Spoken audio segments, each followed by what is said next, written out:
Welcome everybody to our special shir on the topic of Ahavat Yisrael. My name is Mrs. Michal Horowitz. It is my pleasure and honor to be sharing Torah with you today as part of the Vayichan Ahavat Yisrael program. I thank Rabbi Taragin and his team for inviting me to present as part of this platform.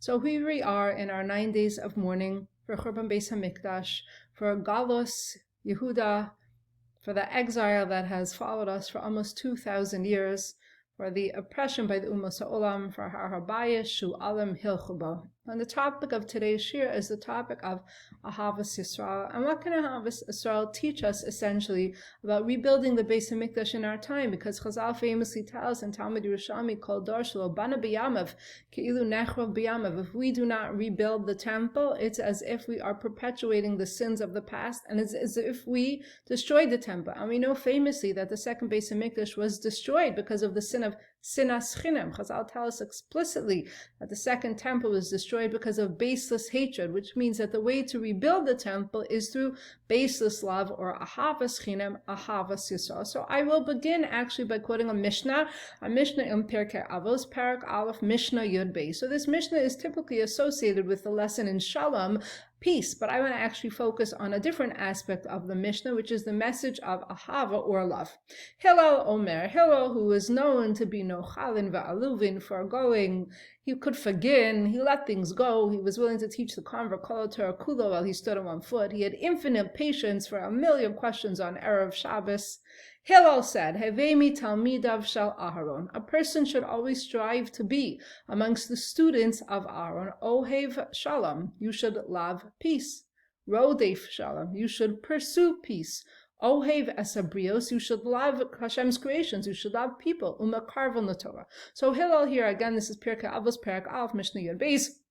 Hillel gives us a sequence to living a life, a productive life, a loving life, a peaceful life as an Eved Hashem. And Hillel says, Hevemi Talmidav Shal Aaron. Aaron was the first Kohen Gadol, and the mark of Aaron was that he was a man of Shalom. And how shall you go about emulating Aaron? You should be an Ohev Shalom. You should love peace. You should run away from Machlokas as if running from a fire. You should have the midah of Ahava when it comes to embracing Shalom. Rodef Shalom. You should chase after peace, peaceful people, peaceful situations, things that enhance shalom and shleimus in our world.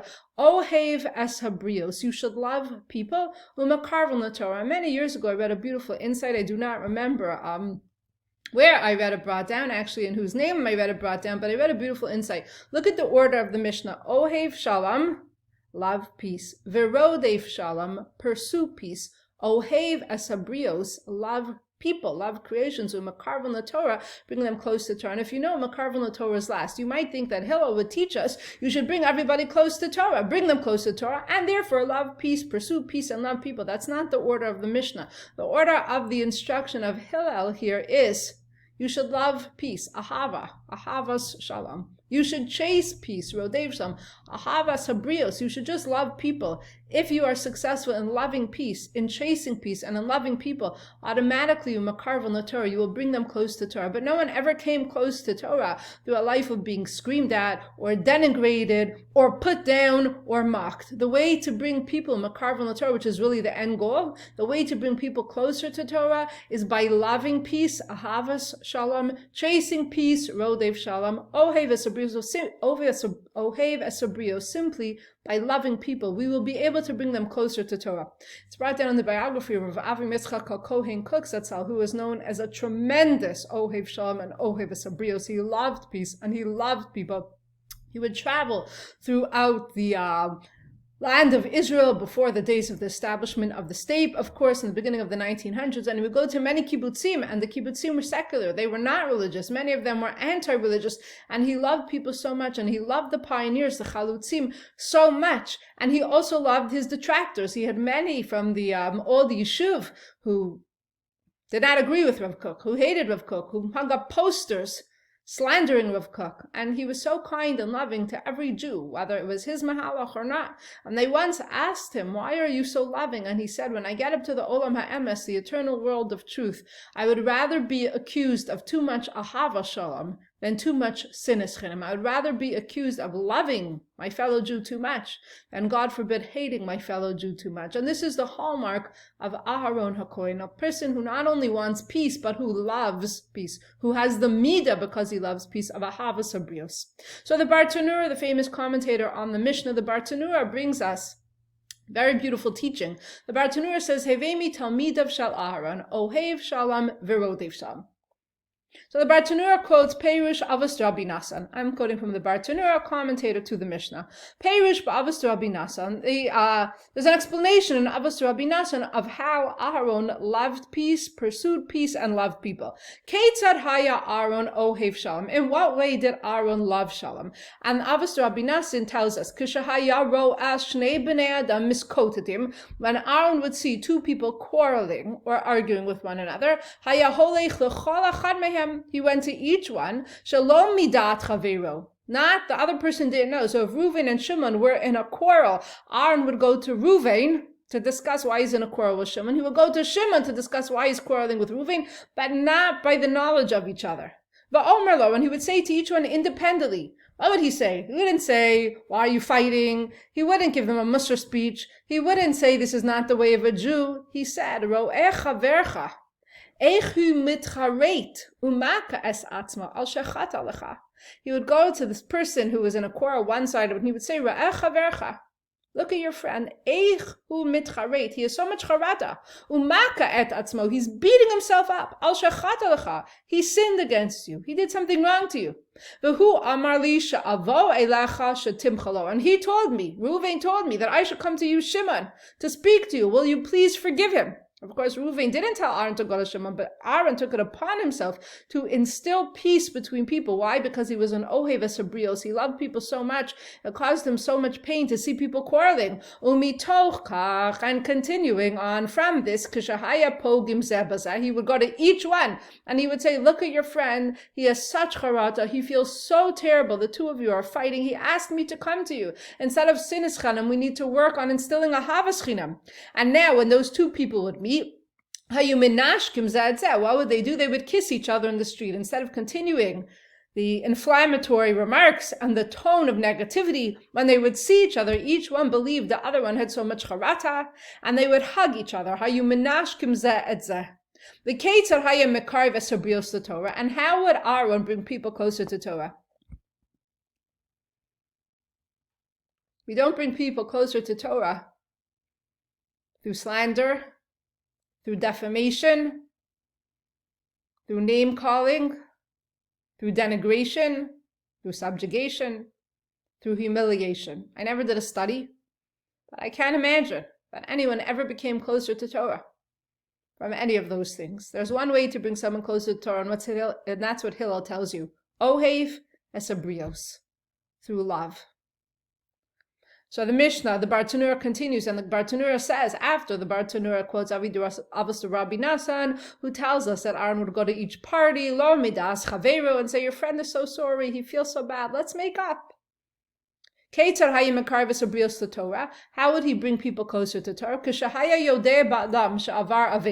When Aaron knew that a person sinned, he was over an Aveira, from the word chibur, chaver, he would become a friend with him, he would befriend him, he would connect to him. Umarlo panim tzuhuvos, he would show him a shining countenance. He didn't scowl at him, he didn't say, you idiot, excuse me, how could you have done something like that? He didn't say, what were you thinking to light a fire on Shabbos? He didn't say, we don't do those things, you're such a terrible Jew. Because he loved people, he would connect, chibur. He befriended them. Umarlo panim tzuvos. He showed them a shining countenance. V'haya also adam mitbayesh. And that person then became embarrassed. V'omer. And he said to himself, Ilu haya yodea tzadik zeh ma'aseh haraim. If only this tzadik knew my bad ways, kama haya misrachik mimeni. He would certainly stay very far away from me. And therefore, he wanted Aaron to love him, and he didn't want to be embarrassed in front of Aaron, the man who loved people. Because he imagined if only Aaron knew how bad my ways really were, he would disassociate from me. But I want him to remain in the chibur, chaver. I want him to stay with me. And in this way, through pure love, Ahavas Abrios, said Rav Kook, who by the way was a Kohen, Rav Ahavat Hakotel Kook Zatzal, who went in the ways of Aharon Hakohen, his great-great-great-great-grandfather.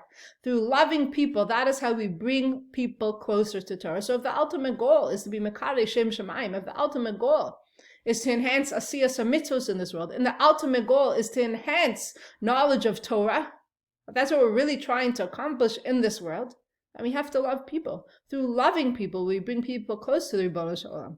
Through chasing peace and loving peace, we enhance Bein Adam Lechaveru.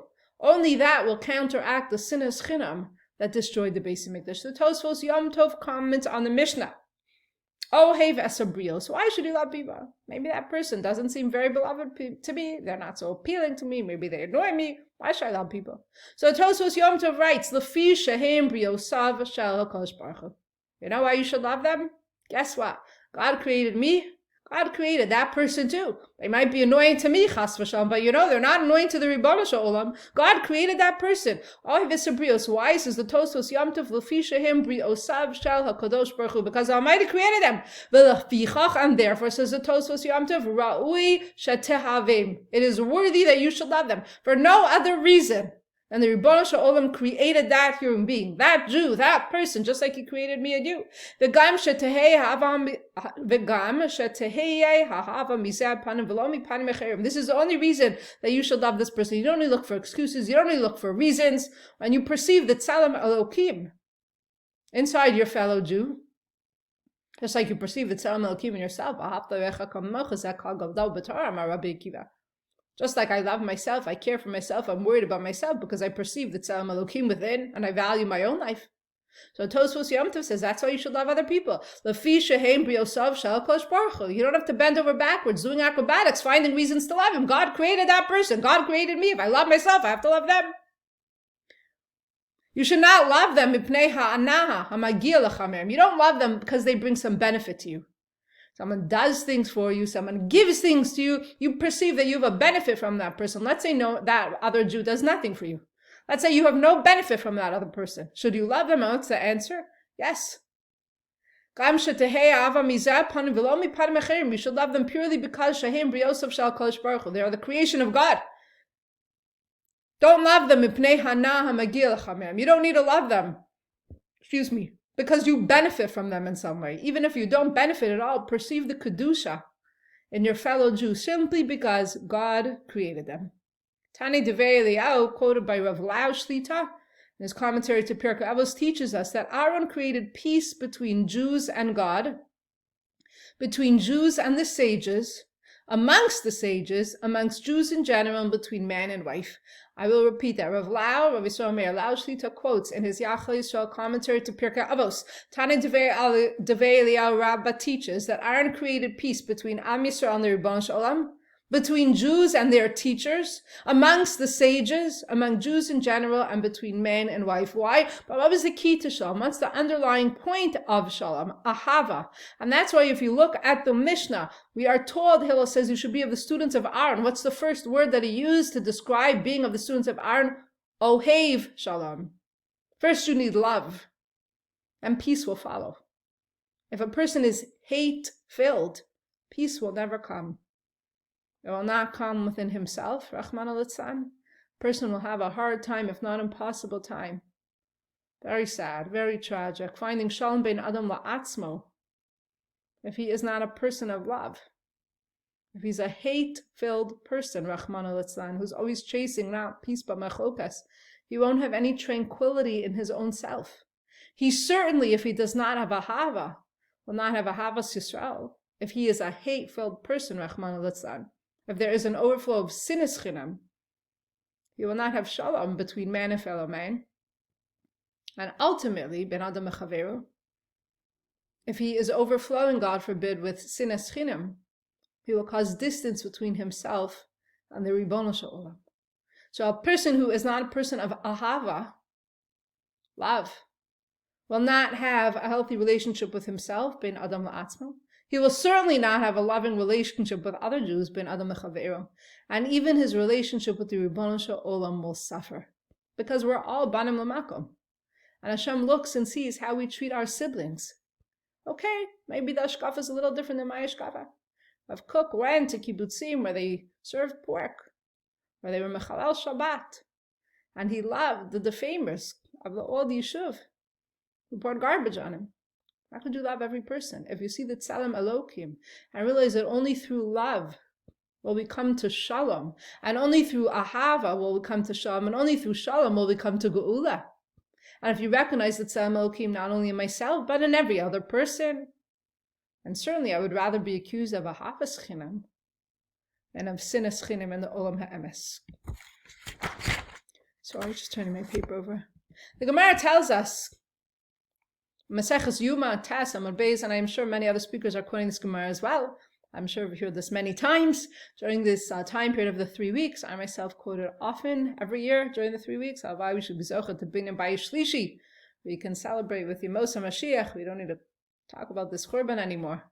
But the Gemara tells us, Maseches Yuma, Tet, Amud Beis, Tes, Amud Beis, Mikdash Rishon, Mipnei Macharav. So Taka, why was the first temple destroyed by the Babylonians? Mipnei Shlosha Dvarim Shahayu Bo, because the people were guilty of 3 sins. Which sins? What we call the Yaharog Va'al Yavor, the Yarog Va'al Yavor. A Jew must give up his life rather than transgress one of these 3 sins. What were the Gimel Dvarim, the Shlosha Dvarim Shahayu Bo, in the time Bais Rishon, Avodah Zarah, V'Gili Arais, Shvichos Damim? The people were guilty of idolatry or immorality, if you will, and bloodshed. It's fascinating to consider that the galus for those 3 was only 70 years. At the time of the consecration of Mikdash Sheni, we had people who saw Mikdash Rishon. Yes, they were crying, and they remembered the glory of Mikdash Rishon compared to Mikdash Sheni, but in the time of history, 70 years is not a very long time. About Mikdash Sheni, Gemara tells us, Maseches Yuma Tes Amud Beis. Sometimes we throw around the term sinas Chinam and Yarog Val Yavar without remembering what else the Gemara tells us. The Gemara continues and says, Aval Mikdash Sheni, Shahayu Oskin B'Torah Uva Mitzvos Ugemilas Chasadim. In the time of the Second Temple, the Gemara says something startling. The people were osek, la'asok b'divrei Torah. The people were involved in the asek, the business of the life of Torah, mitzvos and gemilas chasadim. So the Gemara says, M'pnei ma'acharav, why would the Second Temple be destroyed? I'm going to repeat it again. The Gemara just told us that the First Temple was destroyed because of 3 cardinal sins, which a Jew must give up his life rather than transgress. Rebbeinu Shalom should never test us. And those 3 sins are avodah zarah, gilui arayis, and shvichus damim. But then the Gemara continues and says, Mikdash Sheni, Aval Mikdash Sheni, Shahayu Oskim B'Torah v'Mitzvos Ugemilas Chasadim Mipnei Macharav. Why was the Second Temple destroyed? In the time of the Second Temple era, the people were involved in Torah, Mitzvos, and Gemilas Chasadim. It sounds like a wonderful time. We too, Baruch Hashem, live in a time of Torah. There's so much Habbatzas of Torah today. Hodu Hashem Kitov, Kilam Chasto. We live in a time when we try and keep the mitzvos as much as possible, and we live in a time where there's a gemach for everything. We also live in a time of Torah, mitzvahs, and gemilas chasadim. So Gemara says, Mikdash Sheni mipnei ma'acharav. They sound like very religious people. So the Gemara says, Mipnei shahaisa bo sinas chinam. Mipnei shahaita bo sinat chinam. Mipnei shahaisa bo sinas chinam. Because it was a time of sinat chinam, baseless hatred. It was a time, perhaps, of lack of respect because of a lack of love for your fellow Jews. So yes, we were osek in Torah, mitzvahs, and gemilas chasadim, but maybe it was to the exclusion of other sects of Jews. Maybe it was to the exclusion of other kinds of Jews. Maybe we set up yeshivos only for people who look exactly like us. But if you want to try and get in, you look a little bit different, you don't belong here. Maybe we had gemachs, but we didn't service all kinds of Jews. Maybe we were exclusionary. Because there was an overflow of sinah. When the Rebbeinu Shalom sees that his children cannot get along, that his own children, their brothers and sisters, do not respect one another. So Rebbeinu Shalom says, I don't want a part of this. If they can't love each other, there's no bein adam mechaver. Ultimately, bein adam l'makom will be sorely lacking. And the Gemara says, Lo lamdacha sheshkula sineschinim keneged shalosh averos. This comes to teach you that the sin of sinat chinam, sinas chinam, baseless hatred, is equal in weight to the 3 cardinal sins of avodah zarah, gilui arayis, shvichus damim. So if you have scales, or Rebbeinu Shalom scales, and you put idolatry, gilui arayis literally means uncovering of the nakedness, being involved in forbidden physical relationships, and shvichus damim, murder, and you think those are the worst things. Nobody watching this thinks I've ever been involved in those. Who thinks that? I am a good Jew. I don't do avodah zarah. I don't do gilui arayos. I don't do shvichas damim. Chas v'shalom. They're the worst things a Jew could do, not me. And if you take a scale, and on this side you have 3 sins, and on this side you have 1 sin of sinas chinam, guess what, says the Gemara? They will equal each other out. So you could be osek in Torah, in gemilas chasadim. You could be osek in mitzvos. But if we are lacking amongst the students of Aharon, if we don't know that Ahava comes before Shalom, Hillel teaches you know what it means to be of the student of Aaron? Ohev, that's the first word. Shalom. Lav shalom, lav shleimus. Lav and Knesset Yisrael is together. Rodev shalom, only if you're a person of love will you chase after peace. Ohev esabrios, the only way to bring people closer to Torah is by loving them. Aaron did not scream at anybody. He did not throw rocks at anybody. He didn't embarrass anybody. He didn't post on social networking how bad that person is.